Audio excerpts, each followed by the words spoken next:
Our research guru Lee Sinnons. I'm Alana Rizzo taking you through the next hour. Chris Russo is over on First Take on ESPN. He will be back with us on Thursday and Friday. We have a big show for you the next 60 minutes. It is a jam-packed show, actually. Pete Fairbanks, the closer of the Tampa Bay Rays, joins us a little bit later on in the show. The Rays have evened up their early season record at 3-3, a big start by Zach Eflin last night. We'll get into that. We also have Jensen Lewis, former Guardians pitcher, now of course on Guardians Live as a pre- and post-game analyst, does some work on MLB Network as well. He is here to talk about Shane Bieber. Is the Guardians ace back? And of course, it is Wednesday. That means that our friend Steve Phillips is back on the show with us today. One of the things he's going to talk about is why Jackson Holliday being in the minor leagues is an absolute waste of time. You know what else is a waste of time? Sometimes early season predictions and early season comments about some of the game's best players. Case in point. I'd be a little concerned about Harper. Speaking of the Phillies, he has not done anything, and he had a terrible spring training. A lot of people think he might have a bad back. I'd be a little worried about Harper here out of the gate. I'm not. That was my partner yesterday, Chris Russo, worried about Harper. Please, future Hall of Famer. Started the season 0 for 11 with 5 strikeouts. I'd say Harper showed him bottom of the first, takes Graham Ashcroft deep on a ball hit 420 feet. Then bottom of the fourth, he does it again. A 360-foot line drive shot to right.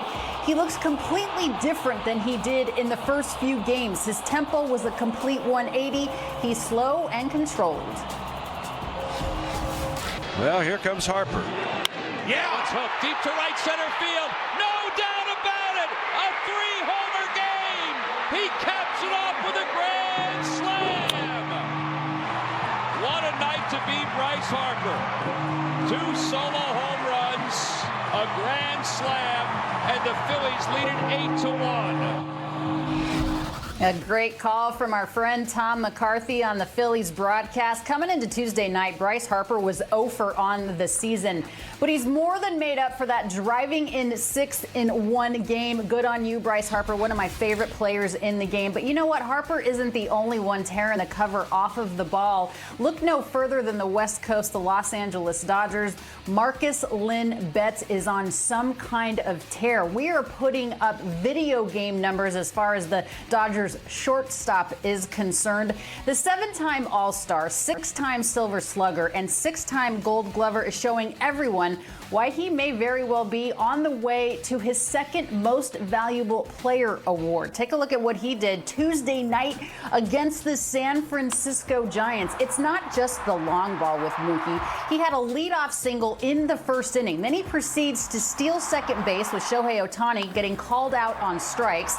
He then scores on Freddie Freeman's single. But it's what he's doing with the bat and the long ball that has been otherworldly. In the first 8 games of this young season, Mookie Betts has 5 home runs, you guys. He's batting .500 with an on-base percentage of .605 and a 1.167 slugging percentage. Mookie Betts was projected to have 31 home runs this season. Guess what he's on pace for? He's on pace to hit 101 over the 162-game schedule. He is in first place in the most MLB ranks as far as season statistics are concerned in every offensive category that matters. It is Wednesday. That means our friend Steve Phillips is ready to join me now here on the program on High Heat presented by Kit Kat. And Steve, I don't think Mookie Betts is going to hit 101 home runs, but my goodness, what he is doing, I don't know that I've ever seen him this locked in. Oh, he's so locked in. I think he's been on base 23 out of 28 plate appearances. I mean, his on-base percentage is off the charts. And, oh, by the way, he's playing a new position as well. Now he's having to grow into the shortstop position a little bit, but there's nothing about the defense that's affecting his offense. And listen, it's a great spot to hit in the lineup. You're in front of Ohtani. You're in front of Freddie Freeman. You're going to get some pitches to hit because nobody wants to walk you to put you on base with those guys behind you. And he's taking advantage of it. He is so locked in. He's playing so free and easy right now, too. I don't know that I've seen him this relaxed. And so the stolen bases are there. The power numbers are there. Leading the league in home runs. And oh, by the way, got his 1,500th career hit with that home run yesterday on his way to what will be a Hall of Fame career. No question about it. And Mookie Betts loves a challenge. They said, hey, we're going to take you from second base and put you in the outfield when he was with the Red Sox. And then we're going to say, you know what? We're taking you from right. We're putting you at short. He's like, that's fine. I'm just going to go ahead and hit 5 home runs in my first 8 games. Bryce Harper, Steve, he has woken up. He was 0 for until last night, drives in 6. What changed? Yeah, I think Chris Russo's got to understand, you don't call out the star like that on a day that he's ready to break out a bit. And look, Harper had the entire offseason healthy. I talked to him in spring training, just not to have to rehab an injury. Remember, he came back late last year, coming back from the Tommy John, rushed his way back. You can't keep a good man down. And when he's 0 for 11, all it means is he is so due to break out and break out in a big way. He did 3 big home runs there, 3 first hits of the season. I think he's going to be in the mix for the MVP as well. I do. I think he's going to have a monster season. You know, the 0 for 11 is nothing. If it happened in June, we wouldn't even think anything about it. But he's back on track again. And that inspiration and energy and grit that he plays with fits perfectly in Philadelphia and certainly with this Phillies team. And let's remember, too, he already has 3 home runs this season in 1 game, albeit. He didn't even have 3 hits. It took him 58 games last year. So obviously he's ahead of the curve as far as that is concerned. Something that's not ahead of the curve, Steve, is the way that a bunch of home plate umpires are missing calls and missing pitches. Do we need a change? Well, let me first say that I have great respect for the umpires, and I know that we're asking them to do the impossible, which is to be perfect behind the plate. It's an impossible ask to get them to do it. So I'm a big fan of the automated strike zone. I hope at some point we get there. If not there, I think the challenge system is great. But if we don't get to that, one of the things that's been suggested, and my co-host Eduardo Perez on MLB Network Radio brought this up, and I think it's a brilliant idea that needs to get out there, is what if we gave the umpires the pitch comm? What if they knew what pitch was coming and they could then anticipate location and break, as opposed to, like, look, sometimes hitters get surprised by a pitch. Why wouldn't umpires get surprised by it? If they knew what they were looking for before it came, I think it would make them much better prepared to make a good call. Just like when hitters know what pitch is coming, if it's being tipped, or if the runner on second can tell them, how much better are they? I think that the umpires having pitch comm, knowing what pitch is coming to the plate, could give them a better chance to be closer to being perfect, which is an impossible ask in the first place. As long as they're not mic'd up and the hitter can hear what pitch is coming, like we saw on ESPN when Kike Hernandez was mic'd up and you could hear the pitch comm against the Cardinals. Okay, you like Garrett Crochet, something that Chicago can look forward to, Steve? Oh my gosh, talked to Pedro Gafal this morning, manager of the Chicago White Sox. And look, Crochet, they made a decision in the offseason. Let's take a look at him as a starting pitcher. They didn't really know that would be the fit for him. Remember, he came right from college, went right into at the major league level into the bullpen, never was really given a chance to develop his other pitches. This kid has electric stuff. And so the ability to put him in the rotation, he threw 93 pitches yesterday, going 7 innings in the game against the Atlanta Braves. Let's talk about this. Is the Atlanta Braves lineup, arguably the best lineup in the game. He was dominating. He made good hitters look bad. This is a real find in the rotation for the White Sox. And in the rebuilding process, a guy at the front of the rotation to build around for the future, it's a really good start for them. Yeah, just 2 earned runs in his first 2 outings of the 2024 season. Jackson Holliday, I've known this kid since he was 3 years old when I was covering Matt Holliday. He could have been in the big leagues at 3. Why is he in the minors with the Orioles? Well, I mean, look, they said that he's only had, 19, 20 games at the AAA level. They wanted to give him some more time. You know, it's interesting because, remember, if he starts in the major leagues on opening day and he becomes the top Rookie of the Year candidates, they get a draft pick for it. They got that for Gunnar Henderson last year.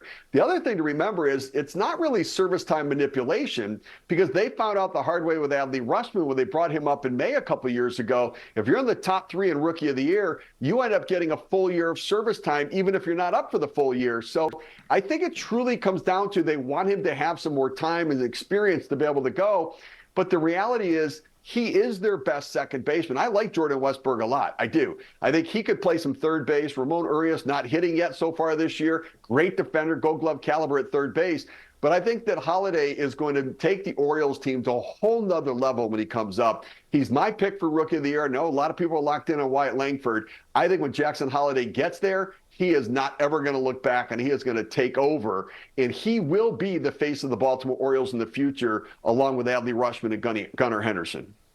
I mean, I couldn't agree with you more, and I love the new ownership group there. I think that David Rubenstein has a lot to say and a lot to do with it, and I know that he bleeds baseball in the city of Baltimore, so good for them. Ronel Blanco throws the first no-hitter in 2024. It's been a big couple of weeks for him, but this is a guy, along with Christian Javier, Luis Garcia, Framber Valdez, all signed a little bit later, Steve, as far as international prospects were concerned, about 21, 22 years of age. It seems like the Astros know what they're doing.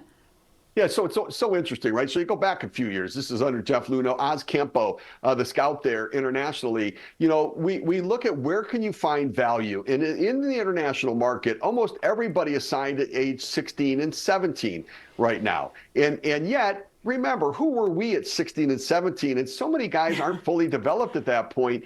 And so what the Astros did is they thought, where can we find value where other people aren't looking, right? It's a little bit of the Moneyball philosophy from Oakland. Where do we find values that other people don't look at it the same way? And it was taking a second look at some of those players that might have been passed over.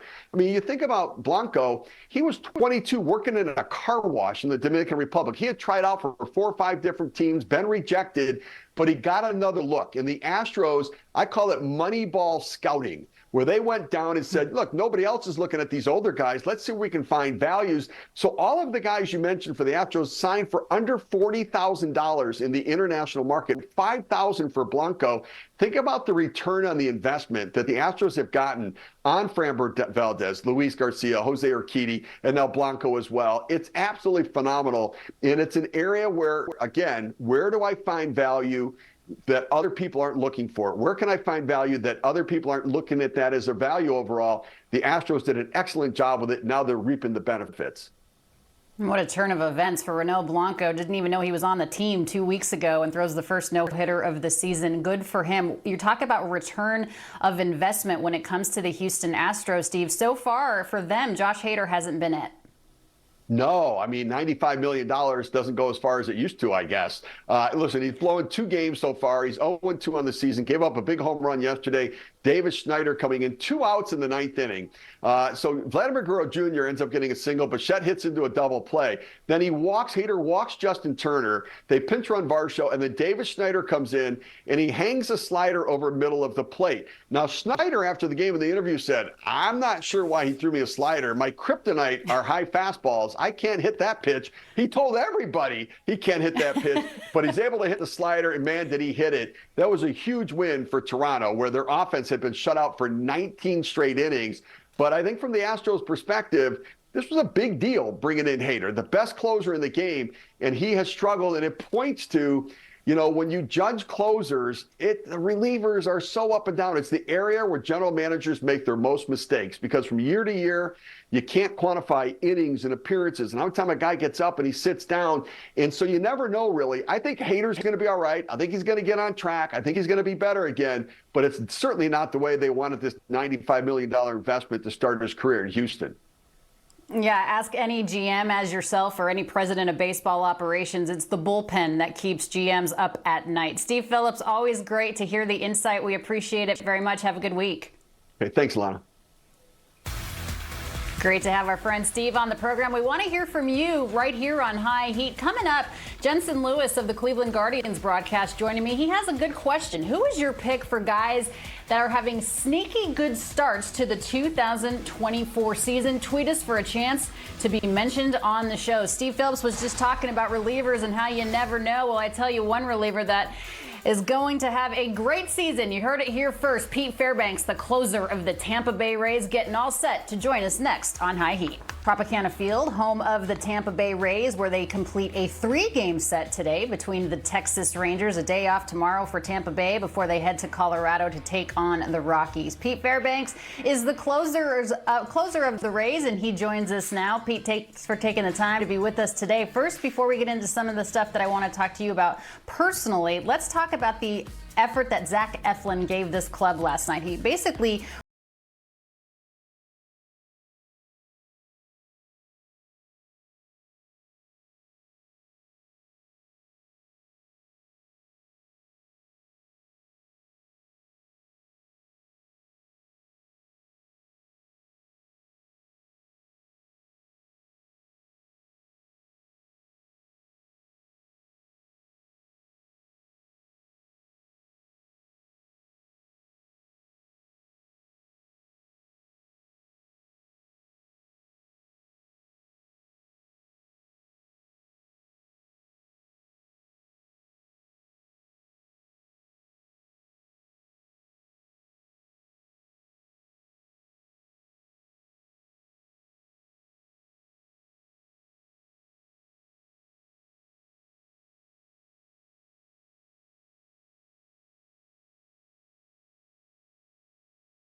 Yeah. I think Kevin does a great job of letting us, kind of be the drivers of everything. And obviously he's, like a rudder on a ship. If things need to be righted, he's there and is a good presence for that. But, he's been very successful. And I think a lot of that is his ability to get us to, be ourselves and then reap the benefits from being, comfortable enough to be yourself and, to let the different personalities play. And he does a great job of being able to, take that, but then still, synergize it into a unit that's all pushing towards a common goal.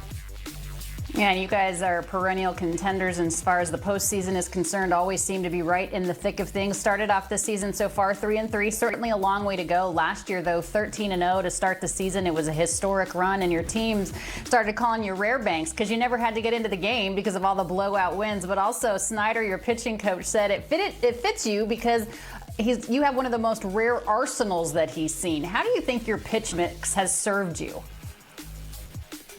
Yeah, I mean, it's, the driving force, the kind of the cut right heater and everything that, then drives into is kind of a supinator and being able to be on the side of the baseball.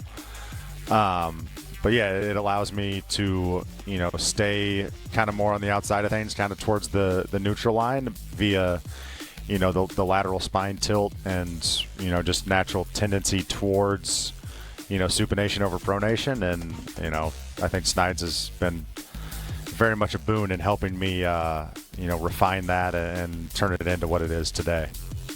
Supination, pronation, those are a lot of big words for a day game before a day game. I'm tired. I don't even understand what that means right now, but I want to go back to your signature slider. It's a pitch that you learned when you were 14, 15 years old. I mean, that's a young age to learn that. How has it changed over the course of your career? Yeah, it's been a lot of tinkering. It took me post second TJ, it took me a little bit to figure it out. I was kind of relearning it on the fly. But yeah, it's kind of a constant thing to, feeling out where the hand is, how the wrist is set, and then making sure we're really feeling like we can pull down through the side of the ball and really, create the depth that I'm able to get on it. All right, 162 games is a lot. I know that you're not pitching in every single one, but it's a long season. You need stuff off the field to keep you going, keep you motivated. Legos, comic books, collectibles. I understand that over the course of the last couple months, you finished Hogwarts as far as Legos is concerned. Now, my stepdaughter, Ashlyn, did that one 2 years ago, and she's only 13. How hard was it? This one not too bad. It's the mini scale one, so it's not the big collector's one. Mainly because I don't have room in my house for any of my big UCS Lego sets. And if I started building them, I think my wife would just either get rid of them without me knowing or force me to leave them in the garage, and I don't want to do that to my very precious Star Destroyers. I try and keep it as fun off the field as I can, and if that leads me towards a lot of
Lee and all of the different comic books and Marvel and Nightfall and all of these things. Pete Fairbanks, good thing that you guys are doing well because it's been fun to be able to talk to you. I appreciate the time. Best of luck against Texas today and the rest of this season. You can see he's very busy because not only is he the pre- and post-game analyst for Bally Sports Great Lakes, but he's also on MLB Network Radio. He's on a couple of different shows and somehow found the time to be with us today on High Heat. Jensen, thanks for being here as a guest analyst, one of many, I am sure. So let's talk about that AL Central that you are so intimate with. Is it up for grabs in your opinion?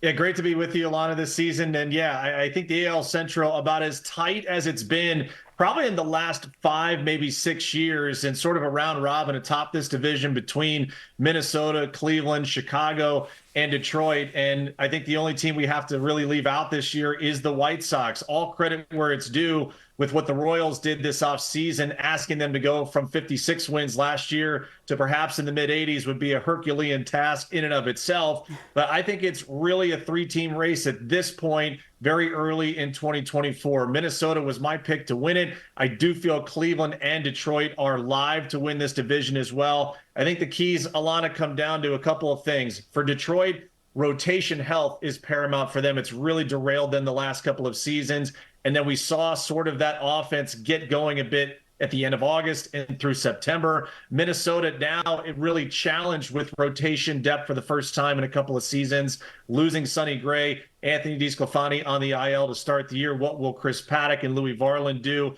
and Bailey Ober as well? And let's face it, Cleveland, they need Shane Bieber and Tristan McKenzie to be healthy. And they need some help offensively with Jose Ramirez and Josh Naylor and Andres Gimenez. If they find a way to get a little extra punch in that lineup, you can foresee that this division likely comes down to the final week of the regular season. Yeah, right now the Guardians off to a 4-2 start. We're going to dig a little deeper into Shane Bieber in just a second, but let's dig a little deeper into Bobby Witt Jr. I know the Royals are not one of your teams probably to win the AL Central, but they do have a lot to look forward to when they look over at Bobby Witt Jr.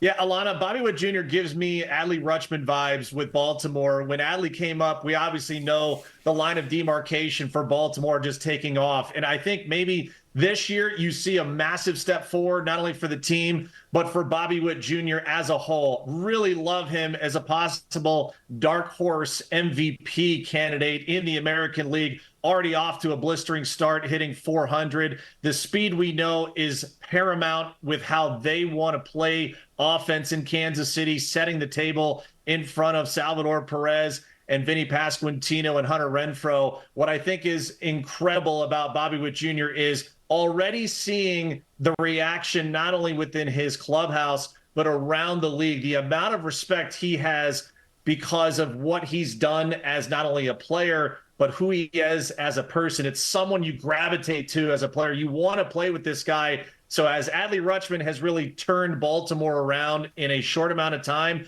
I think Bobby Witt Jr. has that same DNA in Kansas City.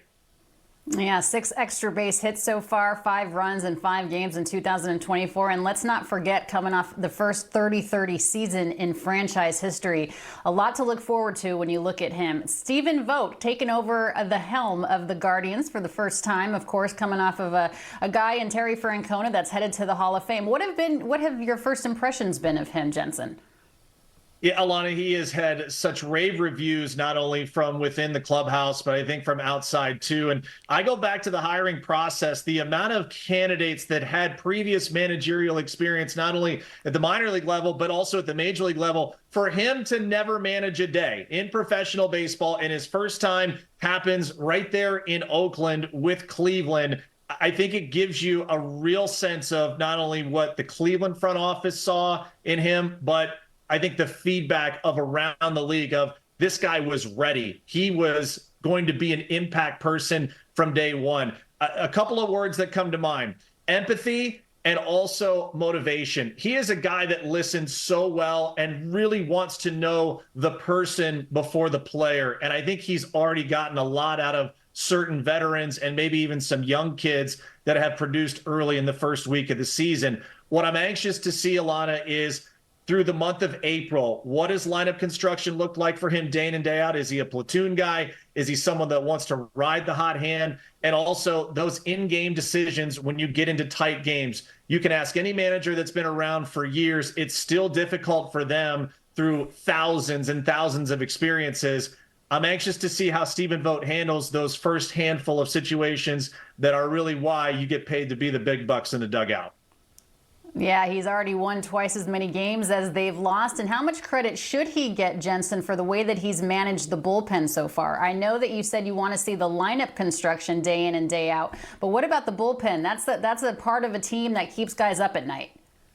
It's a great point, Alana, and knowing that Cleveland is without Trevor Stephan for the entirety of 2024, no Sam Hentges to start the year, two really impactful relievers in leverage spots. James Karinchak is not on the active roster. So it's really pressing guys in to those 7th, 8th inning roles alongside Scott Barlow, where we're going to find out what they're made of, not only as pitchers, but what's the confidence level for Stephen Vogt, and how long will he go with some of those guys if they have some troubled outings? I think we're going to see a lot of young guys get opportunities very early. I think he wants to learn a lot about his ball club, but at the same time, I think he wants to infuse a lot of confidence with those guys to say, hey, you're here for a reason. I got every ounce of trust that you're able to get this job done.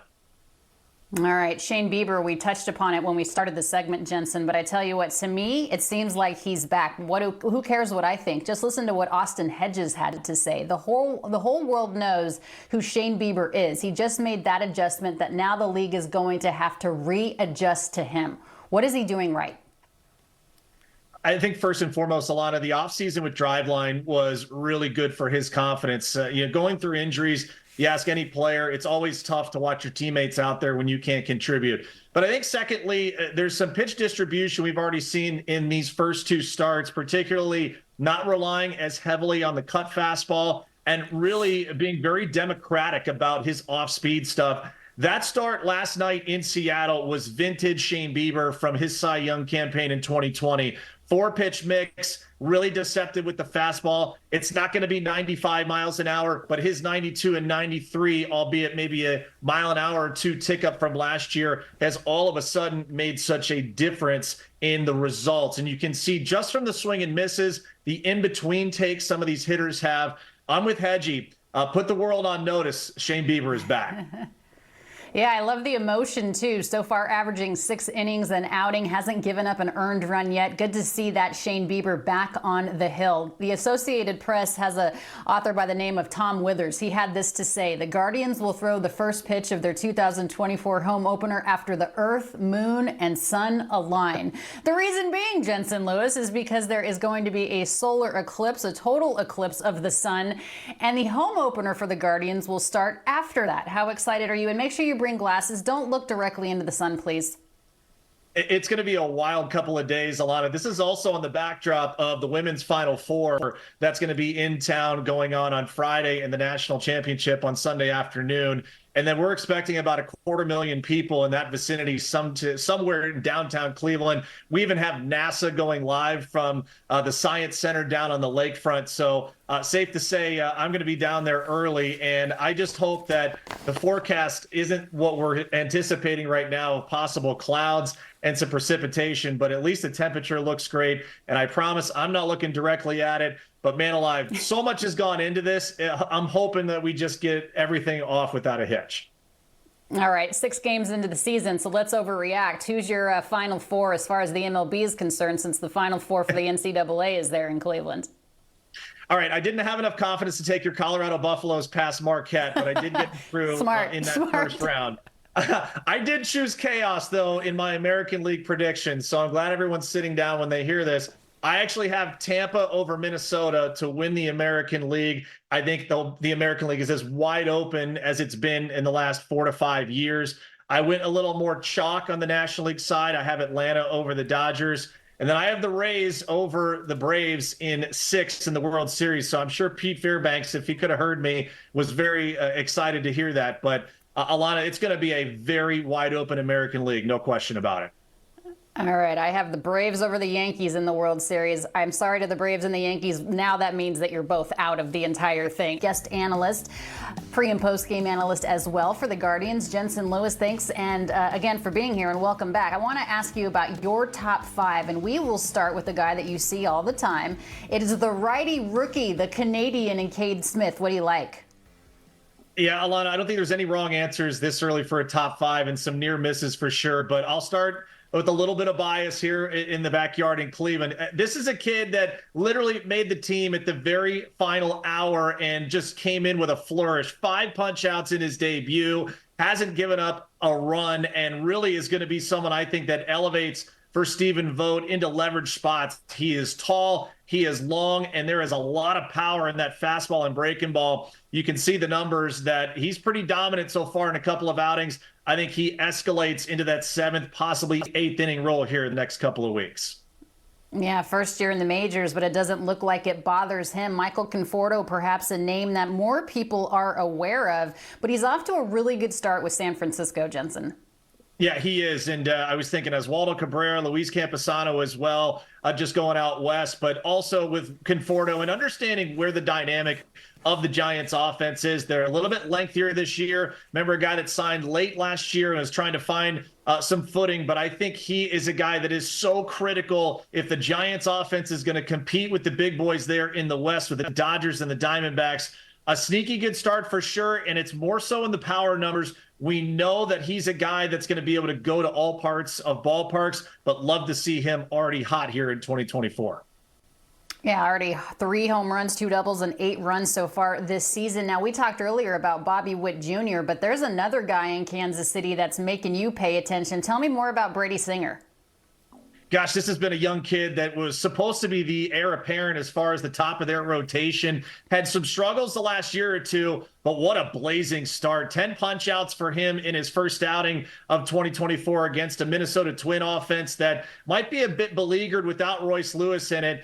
But I think for him, the fastball command was always something that if he got that down pat, that off speed was being able to play a level up. Loved his initial outing there for the Royals. He is as key to that rotation as Cole Reagans is. They could be a very dominant 1-2 punch for years to come. My goodness, the swing and miss, 10 Ks, as you mentioned, just 3 hits and the 1 walk. It was 11-0 win over the Twins after struggling last year. Good to see Brady Singer on the up and up. All right, Yannier Diaz, he's the Astros catcher. He's also the DH. He's a first baseman. He's versatile. What do you like? Well, it still hurts here in Cleveland there, Alana, because of the Miles Straw for Phil Maton and this guy right here. What a talent, and a guy that was sitting behind Martin Maldonado for the last couple of years. But you can't deny, as you said, the versatility and, boy, this power to all parts of the park. It is something that the Astros have severely lacked on a consistency basis for the last 3 to 4 years. He is such a great player to watch. Going to be very exciting for years to come. The numbers speak for themselves. Joe Espada is going to have a real jewel there for the next 5 to 6 seasons. I do think the Astros are missing Martin Maldonado in terms of leadership, but certainly Yannier Diaz is on the up and up. And finally, your number 1 guy that's having a sneaky good season is a guy we know well. J.D. Davis was released by the San Francisco Giants, but he just had to cross the bridge to have a good season.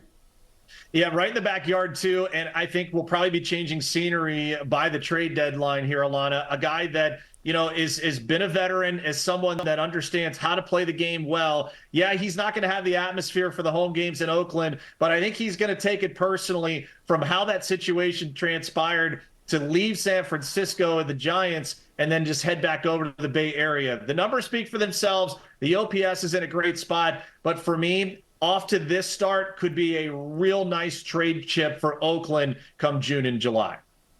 Yeah, there's something to be said with playing with a chip on your shoulder. For me, Jensen, it's a couple of guys with the Boston Red Sox. Perhaps the Red Sox aren't as bad as we thought they were going to be. I want to hone in on Tyler O'Neill, their outfielder, as well as Tanner Houck. 6 shutout innings, 10 Ks, only allowed 3 hits in his first couple of starts. What have you seen from those two? Yeah, Biceps O'Neill, not short on confidence, not short on the arm strength either. And I think he knew kind of coming into this opportunity with the Red Sox, and we heard from him down in spring training that there was a lot of comfort. There was a lot of confidence being able to say, all right, I know that at Fenway Park, I'm going to be able to get maybe some of the cheap home runs. The approach, I think, has been really solid. And I'm glad you brought up Tanner Houck because I think Andrew Bailey has already made his impression on this pitching staff. We know Craig Breslow, former teammate of mine with Cleveland, he was going to try and find a way to address what their biggest weakness was last year. Let's face it, it was the rotation. And I think already one time through, to limit Seattle the way they did, I think that offense is going to be pretty good. We know that Oakland is going to struggle, but Alana, you know as well as anyone watching this game day in and day out, if you can execute and you don't beat yourself by walking guys, that's the most important thing that I take away from watching this first time through the Red Sox rotation. A ton of swing and miss. They have limited traffic. And if you do that, that Red Sox offense had plenty in the tank last year. You make life a heck of a lot easier for them starting out in 2024. I don't know if you know this, Jensen Lewis, but throw strikes and don't let the ball catch you. Rocket know, those science. Balls, that's gonna rocket science. I mean, it really is. All right, this is what we asked you guys at the beginning of the show. We want to hear from you. Who are your picks for the sneaky good starts to the 2024 season? And you answered the bell. This is what you guys had to say about who you're watching. This is from Teresa, Gertie the Dino. I don't have the heart to choose between Anthony Santander and Ryan Mountcastle. That's fine. It's like choosing your first kid, but the O's are doing great. Of course, that's for #Birdland. Jared Ball has this to say. Orlando Arcia. Yeah, I get that. Has played as solid of a start you could ask for him at the shortstop position for the Braves, considering how last season ended. That makes sense. Jared, thanks for joining us. Fansville YouTube influencer has this to say. Michael A. Taylor. I like it. A .471 batting average. You can see the OPS there, Jensen, over 1,000. Thanks, Fansville. And finally, Caddy Cat Joe. Wow. Oswaldo Cabrera. I like that. Yes. We had mentioned Cabrera as well. He's off to a nice start as well. If I could speak English, that would be helpful. But you had mentioned Cabrera also, and Caddy Cat Joe likes him as well. He's off to a good start. Why? Yeah, I think just, again, the game slowing down and not having to look over his shoulder. We knew that the kids were going to have to find impactful positions for Aaron Boone last season. Some of them panned out in stretches. Some of them did not. I think with the injury to DJ LeMahieu right out of the chute, a couple of these guys knew they had to take opportunities and really force the issue. Cabrera has been much better about putting the ball in play. And, we go back to the pitching angle of, hey, if you throw strikes, you make life easy. If you put the ball in play as a hitter, good things are going to happen. To me, Alana, the two things that stand out immediately, plate discipline and pitch selection when he's been ahead in the count. He has really taken advantage of mistakes in this early juncture. That is great news already for a Yankee lineup. All right. Well, thanks to Katie Cat Joe, and thank you, Jensen Lewis. It was a pleasure having you on today as our guest analyst. As I said, many more to come. We appreciate the insight. Thanks for taking the time to be with us.